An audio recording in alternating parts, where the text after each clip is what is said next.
How to find keywords for blog posts in Semrush. Hey everyone, welcome back to my YouTube channel. In this video, I'll show you step by step how to do so. And Semrush is pretty much going to help you quite a lot with their very powerful SEO tool. It's just going to show you what keywords are worth going for, which ones are not, and also just going to give you a lot of different ideas. So how do we actually get started? First, if you're just starting out with Semrush, I recommend that you go down to the description and you are going to be able to find a link which is going to give you a 14-day pro trial instead of the usual 7. So this is going to help you quite a lot to get started and be more familiar with Semrush before you actually subscribe. So make sure you go down to the description and click on the link. So once you actually get started with Semrush, you're going to find yourself in a similar page. All you need to do is just go to your SEO tab here on the left side, and you should be able to find Keyword Magic Tool. Simply click on that. And now you are just going to add your keyword in here. It's going to be more of a general keyword. You don't really want to be more specific, because you're just going to add the general keyword and then it's just going to give you specifics that you can choose from later on. So let's just go in and think of something real quick and add it in here. So as you can see, I just added ergonomic chairs. This is as basic as I can get, and I'm just going to go ahead and hit search. So once you do that, you're going to have plenty of filters to play with, and you're going to have different categories to choose by, and there's a lot to learn here. So let's just go and get started. First, you're just going to right away find plenty of keywords here, but don't get too excited because you can do a lot more to get the best keywords out of this tool.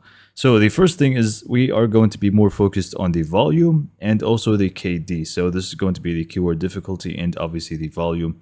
Others are also important, but I'm just going to focus on those two. So just rule of thumb, volume, the higher the better. KD, the lower the better, because you just want it to be a lot easier. So what we can do is actually filter between different things here, like the volume, if you want to search for a specific number of volume. Also same goes for KD, which is a very, very powerful filter to go for, especially if you're just starting out. You can just go for the easy one or possible ones. Don't go for the very easy one, because most of these keywords wouldn't really make a lot of sense. I mean, they're very easy for a reason. And also just stick to the easy one or possible ones. And you also have more things here that you can use as filters, but let's just start with this one. We can just click on KD and click on easy.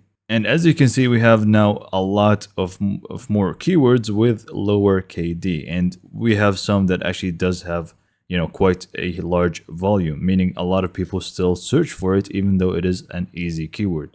So you can just go in and find a lot of different keywords in here, and you can just go in and add them to your list very, very easily. But you also have more stuff here, like if you want to have your keywords as questions, so you can basically just go for this one. You can just filter them out by questions, or you can even find specific, let's say, groups or topics that you want, like office, desk, best. If you want to search for specific keywords for office, you simply click on this one. It's just going to make it easier to find them. And also you can just go in and click on, for example, KD here or volume. It's just going to basically make it upside down. So it's just going to go from easier to harder and so on. And yeah, it's really just that simple. You simply just want to find the keywords like so. This way, you're just going to be able to find plenty of keywords using this method. And you can just go in and add them to your list. Or you can just go in and click on them. And once you click on any keyword, they're just going to give you more different options that are similar to this one as well. So you have plenty of options to choose from. And yeah, this is basically how to do keyword research for your blog posts. So hopefully you found this video to be informative and helpful. And for more information, subscribe to my YouTube channel, and thank you for watching.